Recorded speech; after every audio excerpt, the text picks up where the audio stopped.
Assalamualaikum Assalamualaikum warahmatullahi warahmatullahi wabarakatuh. wabarakatuh. Kembali lagi di podcast yaitu podcast Podcast bisnis bisnis. bersama saya Muhammad Rizky Awalillah dan partner saya. Saya Farida Tunisa.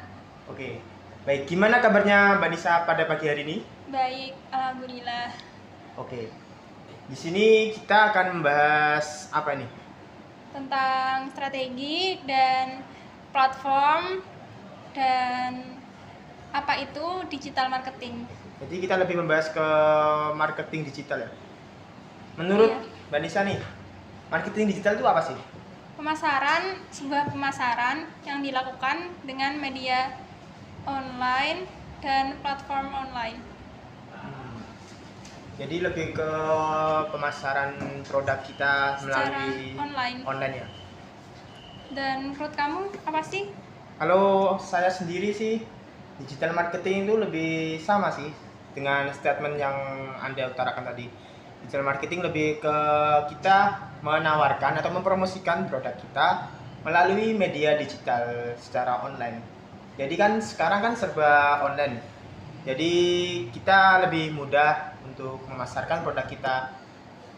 Dengan media online kan banyak orang yang paham atau tahu kan produk yang kita jual gitu.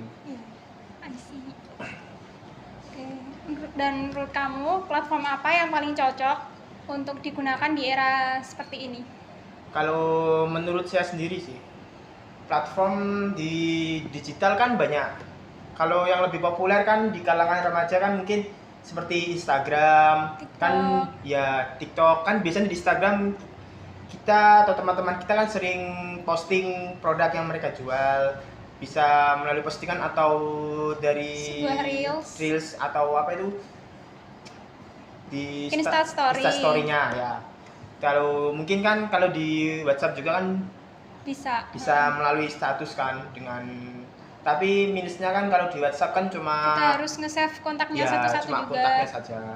Kalau di Instagram kan mungkin ada Instagram bisnis kan yang bisa dilihat oleh banyak orang. Dan kadang sekarang yang terbaru kan ada di TikTok. Oh iya. TikTok Populer banget sih ya, sekarang. seperti TikTok apa itu? TikTok Shop. TikTok Shop yang biasanya harganya lebih miring sedikit Daripada dari platform yang lain. Lalu apa ya? Strategi. Nah, kan dengan banyaknya media untuk memasarkan produk itu, kan mesti kan terdapat strategi khusus kan.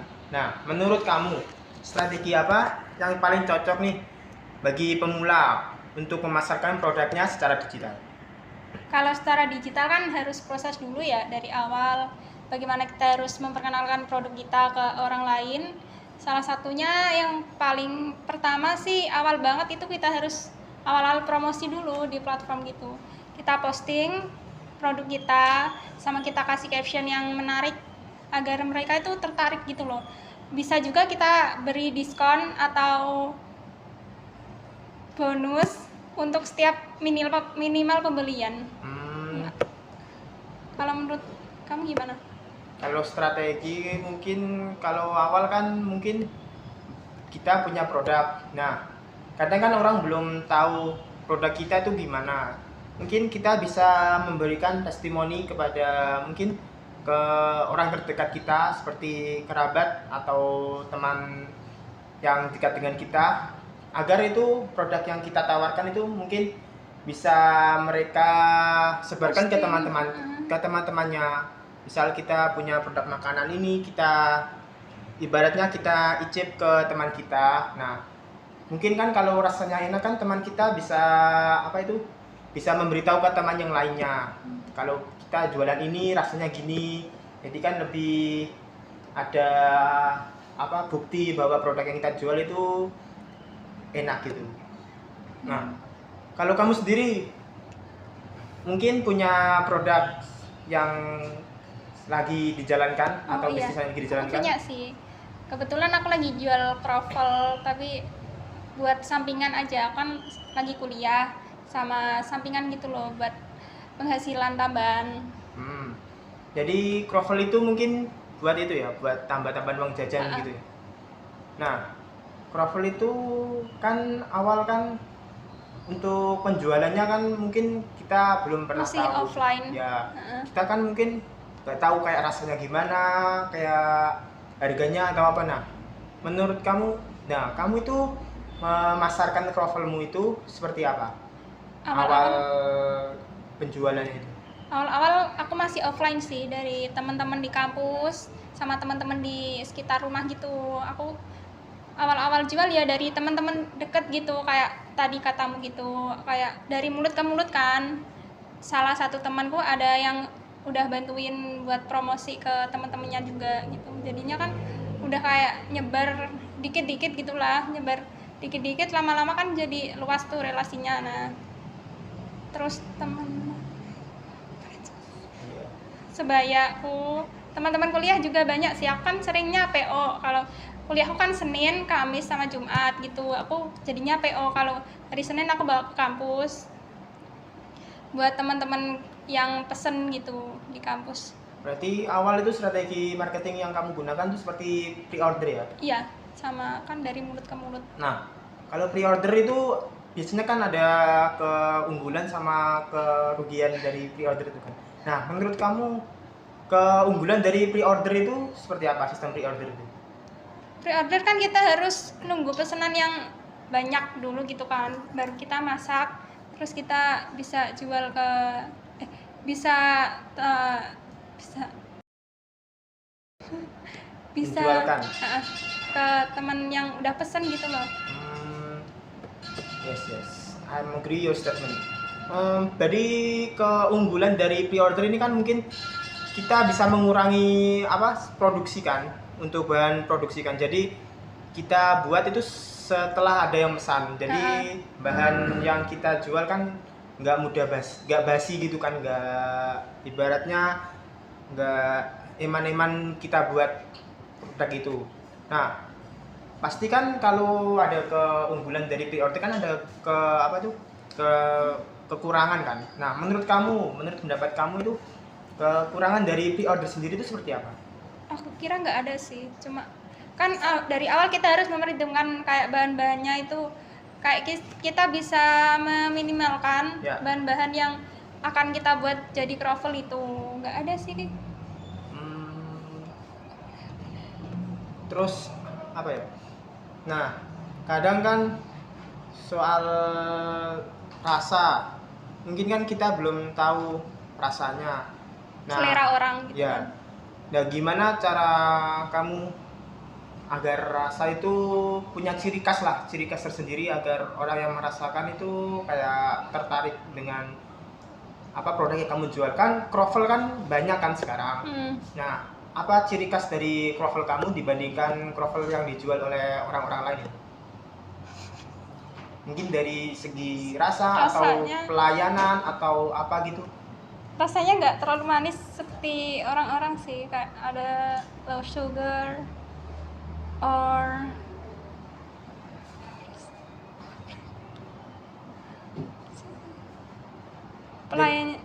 pelayanannya mungkin bisa lebih cepat atau kayak gimana? Kalau PO kan pastinya ada hari hanya ya. Nah, itu pelayanannya kan hari H gitu loh. Pas hari H jadinya. Berarti mungkin kelebihan dari krovel ini kan mungkin bagi orang yang kurang suka gula kan bisa less sugar gitu kan ya. Apakah rasa? Nah, rasa itu apakah krovel itu memiliki varian rasa yang berbeda dengan produk-produk krovel lain atau gimana gitu? Rasanya. Oh, ada rasa. Gimana rasanya? Ada rasa coklat, red velvet, kan di atasnya gitu ada taburan gitu loh. Apakah rasanya itu lebih banyak gitu? Kadang kan ada orang yang lebih suka dengan rasa tambahan kayak coklatnya lebih banyak atau gimana? Itu kan PO bisa request gitu loh. Kita request sesukanya gimana. Nah, di produk sendiri nih, kalau kamu itu biasanya memasarkannya itu melewat media sosial apa? yang lebih sampai ke target marketnya, supaya orang tuh lebih tahu nih produk yang kamu jual. Kalau sekarang sih lebih ke WhatsApp sama Instagram sama TikTok, kita bisa buat konten. Kalau di WhatsApp kan kita nge-save nomor satu-satu, ada teman-teman terdekat gitu kan, jadinya kan teman kuliah kan juga komunikasinya lewat WhatsApp. Kalau di IG kita bisa posting di Reels atau kita dipasang di Instastory, bikin video yang menarik gitulah. Oke, oke. Jadi lebih baru ke yang umum ya, seperti WhatsApp, IG, sama TikTok. Nah, gimana ya? Kan mungkin kan banyak juga yang jual gitu. Nah, biasanya apakah punya pikiran untuk membuat konten yang menarik gitu? Kan kadang konten yang menarik kan bisa orang kan melihat konten dulu, kontennya kayak bagus, nanti baru produknya rasanya gimana kan dari luarnya dulu gitu. Apakah punya ide buat konten memasarkan produk tersebut gitu? Ada sih, cuma baru planning aja. Kalau kamu punya produk apa? Kalau aku sih sebenarnya lagi pengen jualan kayak baju-baju apa ya, baju-baju kayak flanel gitu sih, ke yang lebih ke targetnya lebih ke anak muda gitu. Cara segmentasimu kayak apa? Segmentasi yang akan kamu targetin buat Nah, untuk segmentasi kan targetku kan lebih ke anak muda. Mungkin dengan membuat konten yang menarik gitu dan bisa apa itu mengajak berkolaborasi orang-orang yang mungkin punya passion di passion di dunia apa itu fashion, model atau dunia fashion. Nah, dengan gitu kan bisa menarik perhatian konsumen kan, dan mungkin kita bisa menjual produk yang berkualitas gitu. Jadi mungkin produk yang dijual itu tidak mengecewakan bagi pelanggan. Lalu apa sih itu keunggulan kaos fashion kamu dibanding sama yang lain? Sebenarnya sih keunggulannya sih sama-sama aja sih dengan produk-produk lain. Mungkin Perbedaannya produk yang dari segi kutawarkan kan mungkin apa ya, lebih mungkin untuk model lebih bervariasi aja sih, dan mungkin dari pelayanan bisa dikasih diskon untuk apa itu untuk hari-hari tertentu sih, bisa diskon kayak hari ulang tahun atau tanggal-tanggal yang sama gitu. Kalau platform yang paling menonjol untuk kamu posting produkmu Dari itu apa?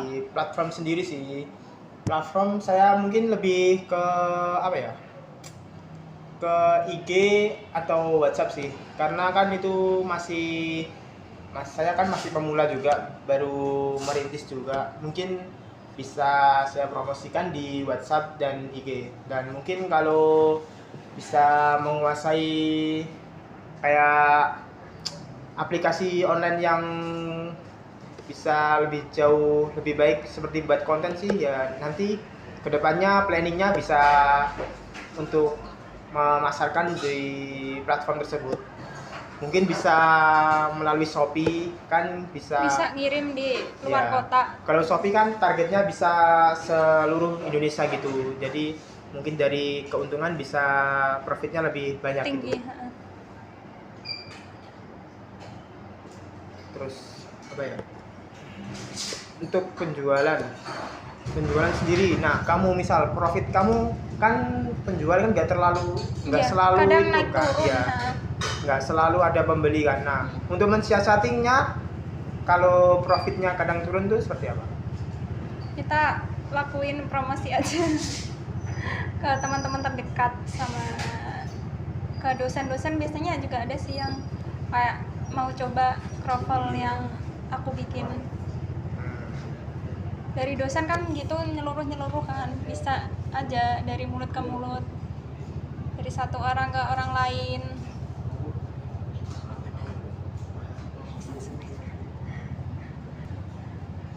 Terus dengan digital marketing ini sebenarnya kan luas ya, mungkin. Jangkauannya luas banget sih. Nah, kan selain melalui media digital nih, biasanya kamu pernah nggak mempromosikan produk kamu melalui media yang tradisional gitu? Kan selain media digital kan ada tuh media brosur, yang brosur, koran. Mungkin pernah gitu kepikiran untuk mempromosikannya melalui media tradisional gitu? Ada sih, kebetulan aku kayak masih pasang-pasang brosur di tempat-tempat yang kayak orang rame pembeli, rame pengunjung, rame yang lihat gitu loh, kayak di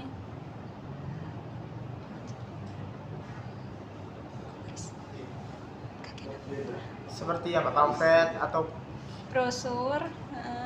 Brosur kan bisa tuh kita pasang fotonya, terus kita komposisinya, harganya, sama kayak kasih hiasan yang menarik gitu lah. Jadi nanti brosurnya kan misal jadi, nah itu biasanya kamu itu sebarin brosur itu ke mana untuk produk profil kamu? Ke orang-orang terdekat, sama ke, kalau lingkungan kampus kan luas ya, mungkin lebih ke tetangga dulu mungkin ya. Kayak teman-teman yang sekitar rumah gitu kan. Jadi lebih ke tetangga, baru orang yang lebih jauh gitu. Nah, kan kamu pernah nih mempromosikan produk kamu di TikTok Shop. Nah, beberapa bulan lalu kan TikTok Shop kan pernah ditutup. Nah, jadi kan mungkin dari produk itu kan jadi berkurang omsetnya atau gimana kan. Nah, menurut kamu dampak dari penutupan TikTok Shop ini seperti apa?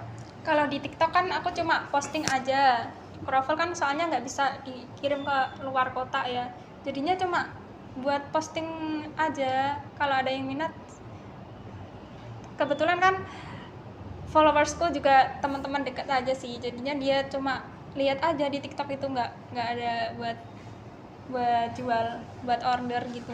Berarti sebenarnya penutupan TikTok ini nggak terlalu berdampak dengan nggak sih, I think kamu? no. Jadi gimana ya? Mungkin pernah mempromosikan lewat Gojek gitu? Kan Ada. Sekarang kan biasanya Bisa. Produk kan kita ituin di Gojek atau Grab Ya, gitu. Shopee kan, Ya. Shopee Food gitu Ya. ada. Nah, gimana menurut tanggapan kamu tentang Gojek itu sendiri? Kayak kamu kan punya jualan, terus ikut ibaratnya berkolaborasi dengan Gojek itu untuk pengiriman. Nah, tanggapan kamu sendiri itu seperti apa? Baik sih, jadinya kita kan nggak perlu keluar rumah buat nganter gitulah. Kita tinggal posting di Shopee, terus nanti ada customer yang mungkin minat sama produkku, mereka bisa itu order via Shopee, terus bisa lewat Shopee Food, atau kita posting di aplikasi Gojek sama Grab. Grab. Bisa juga lewat Grab. Kita nanti posting gitu kan, kita nggak perlu, yang jual nggak perlu repot-repot buat keluar rumah buat nganter, si pembeli pun juga nggak perlu repot-repot buat ambil orderannya itu. I see. Kalau produkmu gimana? Kalau menurut kamu posting di TikTok juga nggak sih?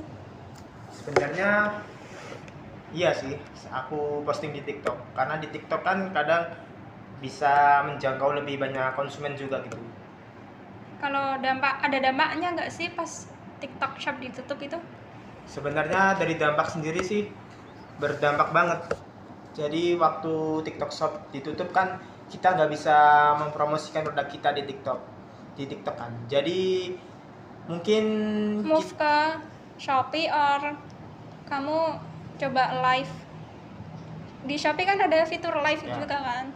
Kalau di itu kan saya belum terlalu menguasai di Shopee Live, jadi masih menggunakan media seperti Instagram, WhatsApp, sama TikTok aja sih. Jadi dengan penutupan TikTok itu cukup berdampak juga. Jadi untuk omset sendiri bisa berkurang jauh. berkurang. Terus gimana ya? Di platform apa ya? Untuk pencarian kan mungkin kadang SEO. ya, kadang kan kalau produk kita belum terlalu terkenal kan juga susah untuk diketahui naik, orang kan. naik Nah, di peringkat pertama. menurut kamu punya solusi gak? Misal kita punya produk nih, gimana sih cara agar produk kita itu bisa di atas di pencarian orang? Kan kadang produk baru kan susah juga, kalah brand juga kan gitu. Nah, kamu punya pendapat nggak? Aku pernah denger sih dari temanku itu kalau posting di sosmed gitu ada waktu-waktunya. Kalau waktu orang lagi sibuk itu biasanya kan sepi tuh. Kalau orang-orang lagi santai biasanya kan mereka pasti pegang HP ya. Terus nah itu bisa jadi solusi buat kita posting di itu biar dilihat sama orang. Mungkin waktu weekday ya. Nah, kalau habis kayak malam hari kan orang-orang bekerja kan pada udah pulang kan. Nah, itu bisa jadi sih posting mereka pas malam hari gitu loh. Berarti lebih ke weekend seperti Jumat sampai Minggu kita mempromosikan produk kita. Nah, menurut kamu itu efisien nggak sih? Kayak kita posting di hari-hari seperti itu? Menurutku iya sih, kan mereka kan banyak yang santai ya, nggak terlalu mikirin kerjaan. Paling di rumah cuma ngapain sih orang-orang libur tuh, paling di rumah rebahan.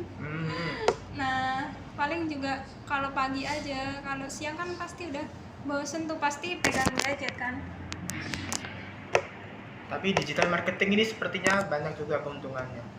Nah, banyak banget sih, cukup membantu buat kita yang misal masih kuliah buat nambah-nambah penghasilan. kalau keuntungan sendiri sih, menurut kamu gimana? Menurut kamu tentang, kan kamu Gen Z kan, lebih ke digital. Nah, pasti kan setiap hari kan kayak order kan kadang sering digital, kayak beli barang lebih ke digital, Sering sih. terus pesan makanan kan digital. Nah, menurut kamu kelebihan dari digital ini apa? Kelebihannya sangat banyak banget sih. Kita kan nggak perlu repot-repot, kita cuma butuhin gadget sama kuota buat kita bisa pesan apapun lewat. Kalau pesan makanan bisa lewat Grab, GoFood. Kalau kita pengen beli apa gitu, kayak baju, kayak fashion, sepatu, kayak dari atas sampai bawah kan bisa juga lewat Shopee kan. Kita nggak perlu beli ke pasar, ke mall atau ke Bravo gitu, buang-buang waktu banget. Belum lagi kalau kita belum nemu yang cocok di situ kan malah buang-buang waktu kan. Kalau di Shopee kan kita bisa nemuin apa aja yang kita cari, dari warna, size, sama kualitas kan bisa dilihat di reviewnya pembeli kan, ada kan di bawah tuh. Nah, tapi kan gini, misal nih kita mau beli baju di Shopee. Nah, kita kan belum tahu nih barangnya seperti apa, kualitasnya seperti apa. Kan kadang kita misal beli baju warna merah nih, kan kita nggak tahu, kadang ada yang kita beli warna merah tapi datangnya warna biru. Nah, menurut kamu kan gimana itu? Di fitur Shopee kan ada fitur refund. Kita pas unboxing paket itu kita bisa videoin, terus kita refund ke penjualnya, bisa kan. Tapi nggak lebih ribet, sistemnya nggak ribet gitu? Kalau aku sih biasanya kalau sesuai sama sizeku tetap aku pakai sih, nggak pernah aku refund. Cuma ya kalau kekurangannya di Shopee itu kan harus nunggu lama ya. Kalau dari Jakarta itu biasanya kesini tuh 5 harian, kalau dari Surabaya tuh cuma 3 harian sih. Kalau menurutku efisien sih, tapi kalau segitu harinya, jangka hari dari ke penjual ke kita. Nah, tapi kan sekarang di Shopee kan itu gratis ongkirnya kan kadang nggak terlalu banyak. Kan dulu kan hingga 50% kan. Kan mesti sering check out karena 50%. Nah, sekarang kan diskon Shopee kan lebih berkurang kan. Nah, kamu masih nggak menggunakan Shopee itu atau move ke aplikasi lain seperti Lazada atau move ke Zalora atau apa gitu? Masih tetap di Shopee sih, soalnya kan dari jam 8 malam sampai jam 12 malam itu masih ada potongan, cuma maksimal 15.000. Sama kalau jam 12 kalau nggak sampai jam 1 gitu nggak ada. Jadi kita bisa itu check out pas jam itu. Pas juga ada tanggal 11, tanggal 22, 33 itu juga bisa itu sih digunain sih. Tapi sebenarnya sih kurang benefit juga. Kan kadang kita sebagai pekerja misalnya kita bekerja. Nah, kita kan pasti pulang dari kantor kan sudah capek. Nah, misal kita mau beli produk, kalau harus nunggu jam 12 malam, jam 1 malam kan pasti nggak mungkin kan kita bangun jam segitu, kan badan udah capek. Nah, sedangkan kita pengen beli barang dengan diskon yang besar. Nah, pasti kan kalau belinya harus jam 1 malam, jam 12 malam, kan kita nggak mungkin kebangun. Pasti kita kadang kan beli ya waktu pagi atau waktu senggang gitu. Nah, jadi mungkin sekarang dengan berkurangnya fris ongkir kan mungkin bisa berdampak juga mungkin ke para konsumen yang ingin membeli produk di Shopee. Kalau hari-hari biasa gini masih ada sih, cuma diskonnya itu cuma 10%. Itu pun harus lewat toko-toko yang live, bukan toko-toko yang reguler yang langsung posting produknya di beranda gitu. Jadi kita harus cari tuh itu apa produk-produk yang lagi live. Biasanya sih Shopee Mall gitu sering live sih. Cuma dari toko pun kadang ada potongan dikit lah, paling minimal pembelanjaan 50.000 diskon 2.000 gitu kan juga lumayan. Tapi pernah nggak coba ke aplikasi lain seperti Lazada gitu? Aku sih biasanya cuma move ke TikTok sih. Berarti belum pernah coba Lazada? Belum. Soalnya masih aku lihat di Google Play Store itu ratingnya masih di bawah gitu loh. Masih tinggi Shopee kan? Kalau kamu gimana sih? Biasanya pakai platform apa? Aku sih ya juga sama. Dulu pernah pakai Lazada. Lazada itu kan awal-awal juga banyak tuh diskonnya, tapi lama-lama diskonnya juga lebih banyak Shopee waktu 50% itu.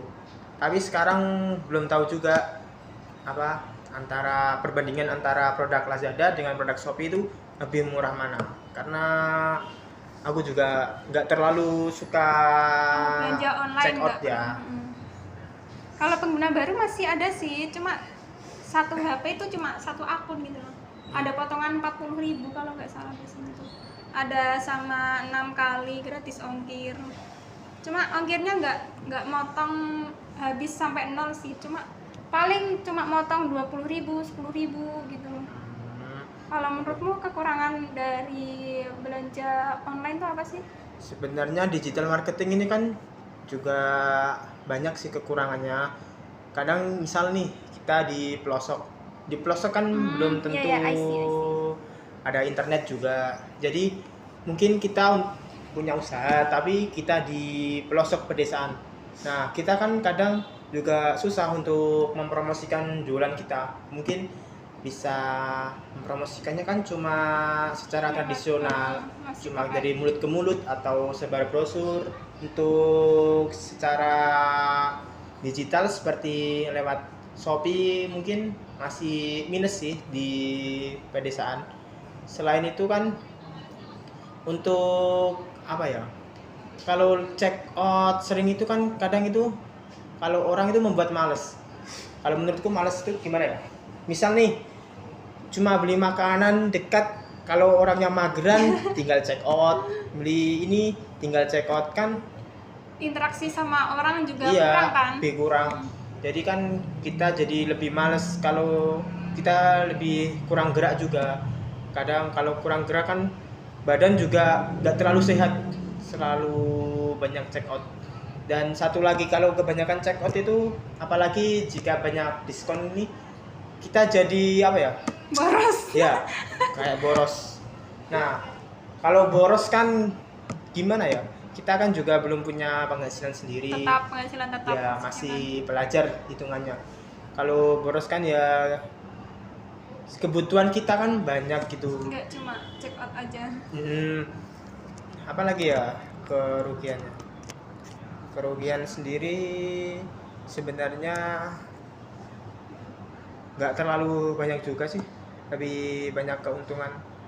Kan kita Gen Z juga harus bisa beradaptasi juga dengan Sama perubahan teknologi yang makin canggih gitu.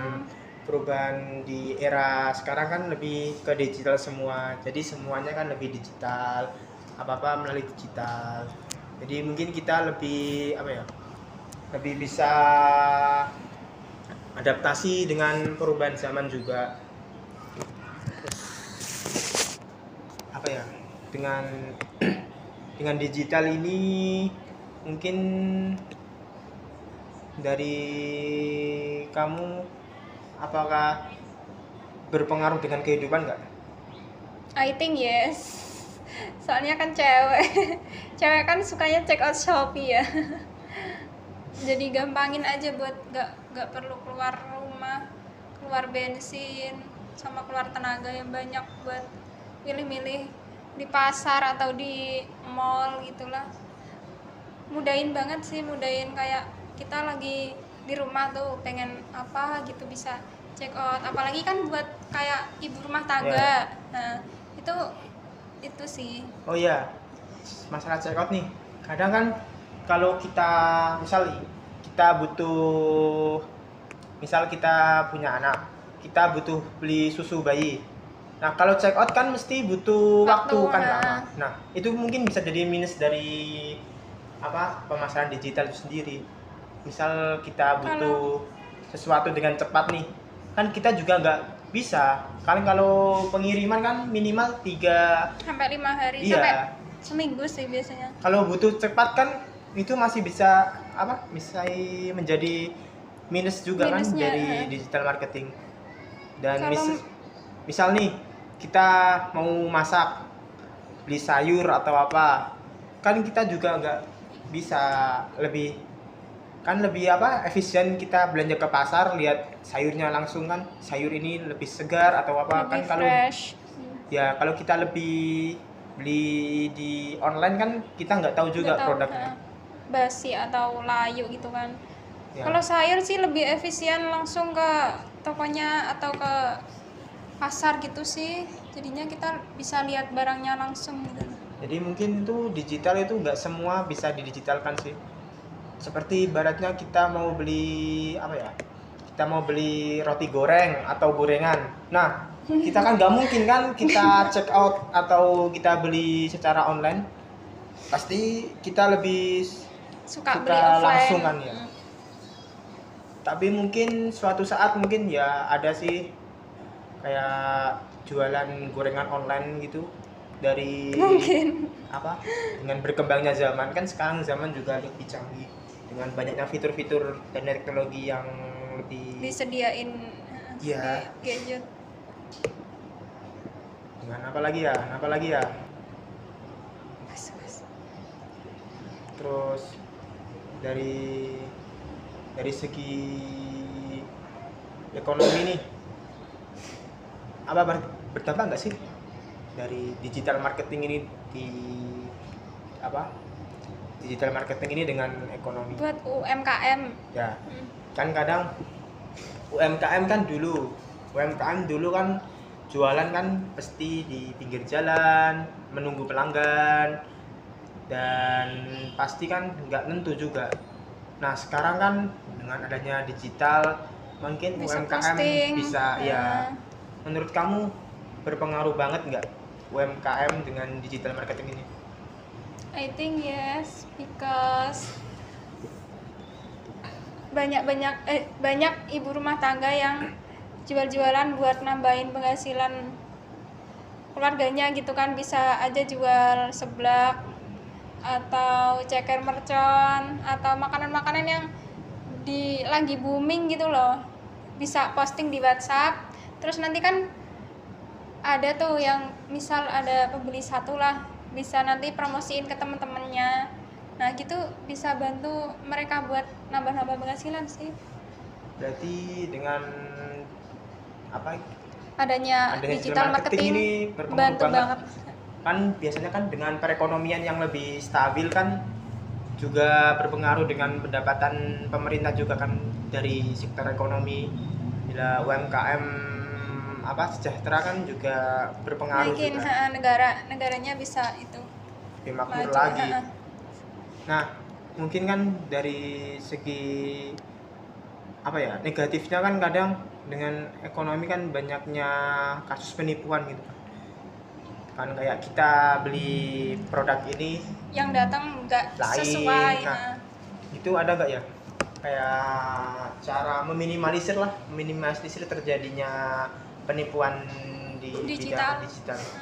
Kalau aku sih paling terutama itu lihat rating tokonya sama review-review dari pembeli lain gitu sih, sama followers di store yang akan kita beli gitu. Kita lihat followers, rating store-nya sama reviewnya itu bisa ada bintang, ada logo bintang, kita bisa lihat ada yang bintang 1, ada yang bintang 3, 2, 1, kita bisa pencet yang bintang 1 buat kayak meminimalkan kita kena penipuan atau enggak gitu sih.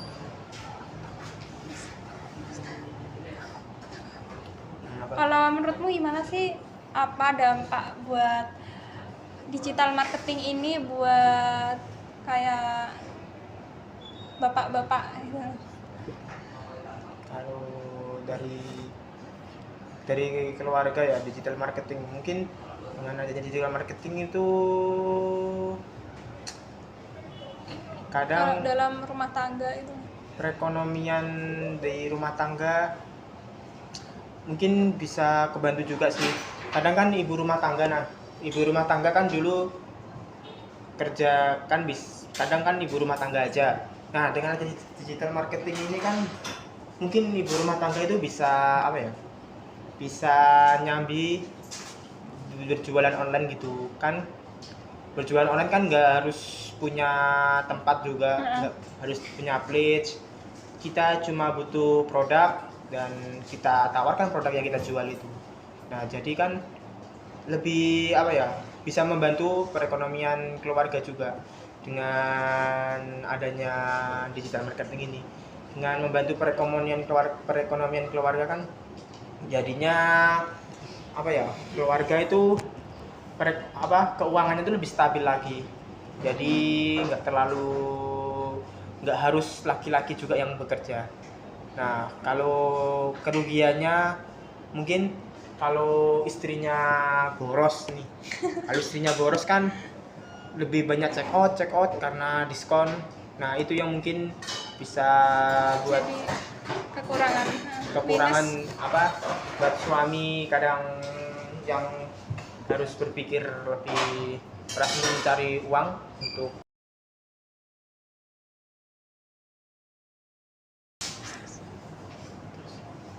dari kesimpulannya apa sih dari podcast ini? Mungkin kesimpulan dari podcast ini tuh digital marketing itu sebenarnya luas, nggak hanya memasarkan produk melalui Shopee atau WhatsApp. Kan mungkin orang itu berpikirnya itu digital marketing hanya memasarkan produk melalui ini. Sebenarnya digital marketing itu luas, dan digital marketing itu memiliki benefit sendiri dan kekurangan sendiri. Jadi plus minus digital marketing itu tetap ada. Pinter-pinter orang manfaatin teknologi yang saat ini kan. Di era sekarang kan apa-apa kan serba digital. Kita mau beli makan digital, Grab. Kita mau beli misalnya baju digital, Shopee atau apa. Nah, kadang yang kasihan tuh dengan adanya digital marketing itu kadang orang-orang yang ada berjualan di pasar, yang sudah punya lapak di pasar. Kasihan banget sih. Kalau orang pasar jadi sepi, yang semula rame jadi sepi. Pas lebaran kan biasanya banyak orang yang pergi ke pasar buat beli, misalnya pas puasa kan mereka biasanya beli bahan-bahan pokok Ya. buat dimasak pas itu Kadang kan waktu buka puasa gitu. dulu zaman kita masih kecil kan, kalau mau lebaran kan pasti beli baju kan di pasar atau di toko-toko jual baju. Nah dulu pasti kan omset orang yang jualan gitu kan mesti tinggi, naik. Apalagi mau lebaran kan kita pasti butuh baju koko dan lain-lain.